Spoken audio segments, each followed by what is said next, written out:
When I spend time with you, when I listen to your words, your love is heaven to me. When I realized what you have done for me, when I think of your faithfulness, I melt in your love, singing for you this song. I'm overwhelmed by who you are. Your precious presence within me overflows in my heart. I cannot stop smiling. I'm so in love with you. I'm so in love with you. Haleluya. Shalom semua. Masa untuk Rhapsody Reality. Masa untuk mendengar firman Tuhan. Puji Tuhan. Hari ini 7 September dan Pastor Chris ingin berkongsikan firman yang bertajuk Kitalah Malamat Kasih-Nya. Haleluya. Pastor Chris memetik ayat Injil dari Amsal 11 ayat 30 yang berkata, buah orang benar adalah pohon kehidupan, dan dia yang memenangi jiwa-jiwa adalah bijak. Amin. Perkara yang Allah paling pentingkan di bumi adalah jiwa manusia. Amin. Alkitab mengatakan dalam Yohanes 3 ayat 16, kerana begitu besar kasih Allah akan dunia ini, sehingga dia telah mengurniakan anaknya yang tunggal, supaya setiap orang yang percaya kepadanya tidak binasa, melainkan beroleh hidup yang kekal. Puji Tuhan. Dia mengasihi dunia manusia, bukannya perkara-perkara. Kitalah malamat kasih-Nya. Amin. Setiap orang daripada kita adalah lebih penting bagi Dia berbanding dengan semua planet dan galaksi. Dia mempunyai para malaikat yang mengawasi galaksi-galaksi dan para malaikat yang ditetapkan untuk menjaga perkara-perkara lain. Tetapi para malaikat yang mempunyai pekerjaan yang paling terhormat adalah mereka yang ditetapkan untuk menjaga manusia, yaitu semua jiwa yang telah diselamatkan oleh Yesus melalui kematiannya. Haleluya. Apabila kamu memahami hal ini sebagai orang Kristian, terutamanya sebagai seorang ketua sel atau ketua kumpulan jagaan atau persekutuan di gereja kamu, maka kamu akan meletakkan kepentinganmu pada jiwa orang. Haleluya. Kamu mungkin berkata, tetapi aku hanya mempunyai 3 orang dalam sel persekutuanku.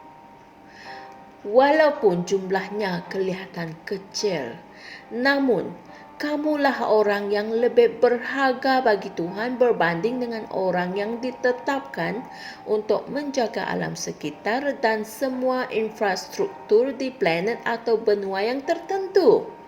Seorang ketua sel dalam rumah Tuhan mempunyai nilai yang lebih tinggi dalam buku kehormatan Tuhan berbanding dengan orang yang belum dilahirkan semula tetapi berkemungkinan seorang ahli politik yang menguasai seluruh bangsa. Bacalah kata-kata Yesus dalam Markus 8 ayat 36 hingga 37 yang berkata, sebab apakah yang akan menguntungkan seseorang jika dia memperoleh seluruh dunia tetapi kehilangan jiwanya? Kerana apakah yang dapat diberikannya sebagai ganti jiwanya? Inilah firman Tuhan. Hal ini berarti bahawa seluruh dunia ini, semua alam semesta, tidak dapat dibandingkan dengan nilai satu jiwa. Nilai satu jiwa adalah darah Yesus. Haleluya. Sekiranya Kamu adalah satu-satunya orang yang hidup di muka bumi ini. Yesus masih tetap akan datang dan mati untuk kamu. Dia tidak datang kerana kita ramai, bukan. Dia telah datang kerana kita sangatlah berharga bagi Allah. Amin. Sebab itulah Allah tidak menghendaki sesiapa pun binasa. Jika ada orang yang masuk ke neraka, ia bukan kerana Allah mahukan dia masuk ke neraka. Dia sudah melakukan segala sesuatu untuk menghalang manusia daripada pergi ke neraka. Hanya satu perkara yang dia tidak boleh lakukan, iaitu untuk membuat keputusan bagi kamu. Kerana dia telah memberikan kamu satu anugerah yang sangat penting, iaitu kebolehan untuk membuat keputusan, iaitu hak untuk memilih. Haleluya. Dan dalam kasih-Nya, Dia telah memberitahu kamu apa yang kamu patut pilih, iaitu kehidupan dalam Kristus, seperti yang tertulis dalam 1 Yohanes 5 ayat 11. Puji Tuhan. Haleluya. Saudara dan saudari semua, mari kita sama-sama berdoa. Ya Bapa, terima kasih atas kasih-Mu yang begitu nyata dan yang begitu ilahi, sehingga kan Engkau telah menunjukkan kepada aku nilai diriku yang sebenar melalui harga yang Engkau telah bayarkan untuk keselamatanku. Aku bersukacita dalam kelimpahan kerana aku bernilai darah Yesus Kristus yang sangat berharga. Hari ini, aku melakukan sedaya upayaku untuk menjangkau jiwa-jiwa dengan berita-berita baik mengenai kasih Kristus dan kuasa penyelamatan Kristus. Dalam nama Yesus. Amin.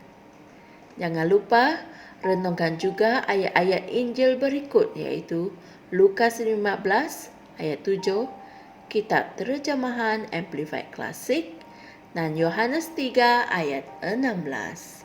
Haleluya. Kita bernilai darah Yesus Kristus yang sangat berharga. Amin. Allah sangat mengasihi kita sehingga kan telah mengutus anaknya yang tunggal, supaya setiap orang yang percaya kepadanya tidak akan binasa, tetapi beroleh hidup yang kekal. Amin. Puji Tuhan. Begitu luar biasa kasih-Nya. Jumpa lagi esok semua. Kongsikan firman ini dengan teman-teman yang lain agar mereka tahu bahawa Allah sangat mengasihi mereka. Haleluya. Tuhan berkati dan shalom. Kami percaya saudara-saudari semua telah diberkati dengan perkongsian firman dari Rhapsody Reality. Bagi sesiapa yang ingin menjadikan Yesus Kristus sebagai Tuhan dalam kehidupanmu, kamu boleh mengucapkan doa ini bersama dengan saya. Ya Tuhan Allah, aku mempercayai Yesus Kristus, Anak Allah yang hidup dengan sepenuh hatiku. Aku percaya Dia telah mati untukku dan Allah telah membangkitkan Dia dari kematian. Aku percaya Dia hidup hari ini. Aku mengaku dengan mulutku bahawa Yesus Kristus adalah Tuhan dalam hidupku mulai dari hari ini. Melalui Dia dan di dalam nama-Nya, aku mempunyai kehidupan yang kekal. Aku telah dilahirkan semula. Terima kasih Allah kerana menyelamatkan jiwaku. Aku sekarang adalah anak Allah. Haleluya. Tanya, sekarang kamu telah menjadi anak Allah. Untuk apa-apa sebarang pertanyaan atau untuk mendapatkan lebih banyak maklumat mengenai bagaimana untuk bertumbuh sebagai seorang Kristian, Anda semua boleh hantar mesej di akaun Facebook kami atau email kami di tni.msia@gmail.com. Sekali lagi, tni.msia@gmail.com. Tuhan berkati Anda semua.